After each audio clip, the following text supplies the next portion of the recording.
Assalamualaikum warahmatullahi wabarakatuh. Perkenalkan, nama saya Alivia Giovanda dengan NIM 2001111000151 dari kelas G.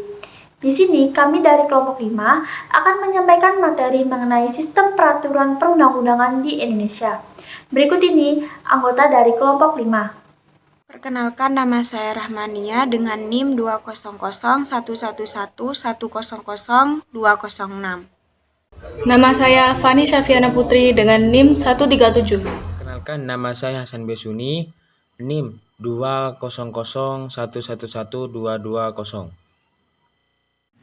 Perkenalkan, nama saya Adisti Melia Pratama Putri, NIM 2001111000144. Perkenalkan, nama saya Devi Futura, NIM 213.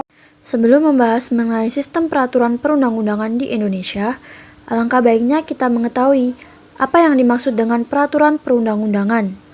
Peraturan perundang-undangan pada hakikatnya merupakan salah satu kebijakan tertulis yang bersifat mengatur dan dibuat oleh pejabat negara. Sedangkan menurut Hamid At-Tamimi, peraturan perundang-undangan memiliki dua makna. Yang pertama, proses pembentukan peraturan negara dari yang tertinggi sampai yang terendah. Sedangkan yang kedua yaitu keseluruhan peraturan negara yang berhubungan dengan undang-undang dan bersumber pada kekuasaan legislatif. Peraturan perundang-undangan memiliki ciri-ciri sebagai berikut. Yang pertama ialah bersifat abstrak. Yang kedua, peraturan perundang-undangan dibentuk oleh lembaga yang berwenang. Dan yang ketiga ialah bersifat mengikat dan memaksa setiap orang untuk menaati. Lalu, apa saja landasan peraturan perundang-undangan di Indonesia? Ada 3 landasan peraturan perundang-undangan.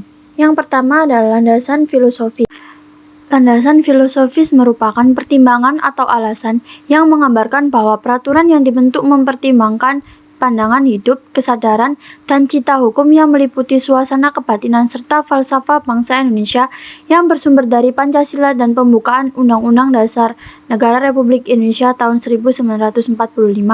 Landasan yang kedua yakni landasan sosiologis. Landasan sosiologis merupakan pertimbangan atau alasan yang menggambarkan bahwa peraturan yang dibentuk untuk memenuhi kebutuhan masyarakat dalam berbagai aspek. Landasan yang terakhir yakni landasan yuridis. Landasan yuridis ialah di mana peraturan perundang-undangan harus mempunyai landasan hukum atau legalitas yang terdapat dalam ketentuan lain yang lebih tinggi. Selanjutnya, kita akan membahas mengenai asas-asas peraturan perundang-undangan. Sebelum membahas asas-asas peraturan perundang-undangan, alangkah baiknya kita mengetahui apa yang dimaksud dengan asas itu sendiri. Asas peraturan perundang-undangan. Pengertian asas sendiri adalah prinsip dasar yang menjadi acuan berpikir seseorang dalam mengambil keputusan-keputusan yang penting dalam hidupnya. Yang pertama, asas legalitas. Dalam pasal 1 KUHP dijelaskan bahwa suatu perbuatan tidak dapat dipidana kecuali berdasarkan ketentuan peraturan perundang-undangan yang ada. Yang kedua, lex superior derogat lex inferior. Artinya, asas hukum tinggi mengesampingkan asas hukum rendah. Undang-undang yang tingkatannya lebih rendah tidak boleh bertentangan dengan undang-undang yang kedudukannya lebih tinggi dalam mengatur hal yang sama. Yang ketiga, lex specialis derogat lex general. Artinya, asas hukum khusus mengesampingkan asas hukum umum. Contoh, apabila ada suatu perbuatan di bidang perdagangan, maka hukum yang digunakan adalah KUHD, meskipun perbuatan tersebut diatur dalam KUH Perdata. Hal ini dikarenakan KUHD merupakan ketentuan yang lebih khusus, sedangkan KUH Perdata masih bersifat umum. Yang keempat, lex posteriori derogat lex priori. Artinya, asas hukum baru mengesampingkan asas hukum lama. Yang kelima, peraturan perundang-undangan tidak berlaku surut. Dan yang terakhir, presumptio iuris et de jure. Artinya, setiap orang dianggap tahu hukum, atau undang-undang yang telah diundangkan dianggap telah diketahui oleh setiap orang.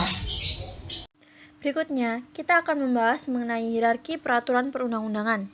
Sebelum membahas tentang tata urutan atau hierarki peraturan perundang-undangan, alangkah baiknya kita mengetahui apa yang dimaksud dengan hierarki itu sendiri. Sekarang saya akan menjelaskan tentang hierarki peraturan perundang-undangan. Hierarki peraturan perundang-undangan ialah peraturan perundang-undangan yang lebih rendah tidak boleh bertentangan dengan peraturan yang lebih tinggi. Dalam konteks negara Indonesia, peraturan perundang-undangan ialah peraturan tertulis yang ditetapkan oleh lembaga kenegaraan dan mengikat secara umum. Hierarki peraturan perundang-undangan diatur dalam undang-undang, dalam tata aturannya diatur dalam Undang-Undang Nomor 10 Tahun 2004.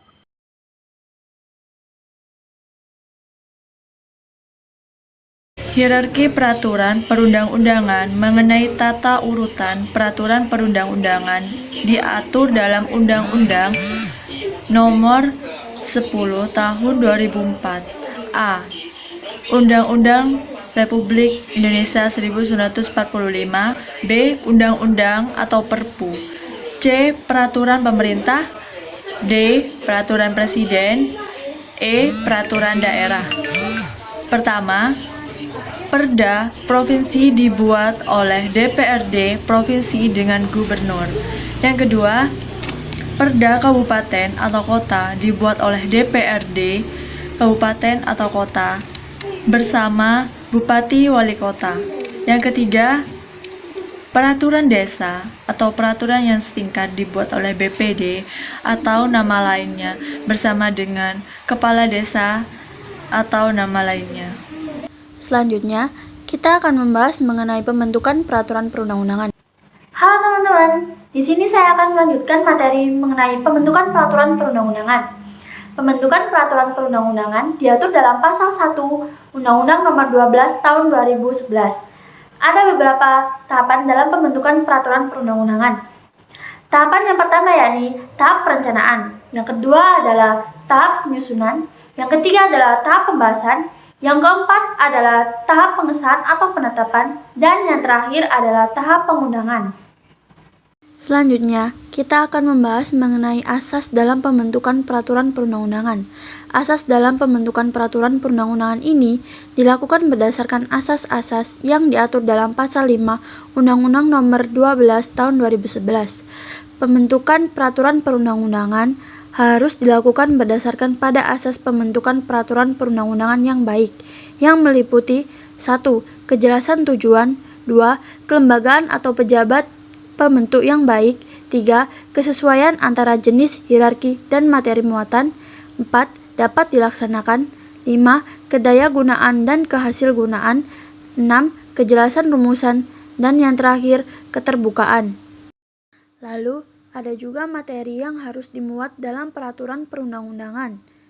Berikut adalah pemaparannya.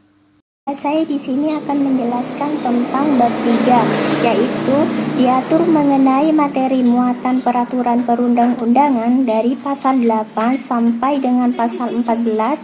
Menurut UU tersebut, materi muatan yang harus diatur yaitu ada 6. Yang pertama, hak-hak asasi manusia. Yang kedua, hak dan kewajiban warga negara. Yang ketiga, yaitu pelaksanaan dan penegakan kedaulatan negara serta pembagian kekuasaan negara. Yang keempat yaitu wilayah negara dan pembagian daerah. Yang kelima yaitu kewarganegaraan dan kependudukan. Yang keenam atau yang terakhir yaitu keuangan negara. Terima kasih.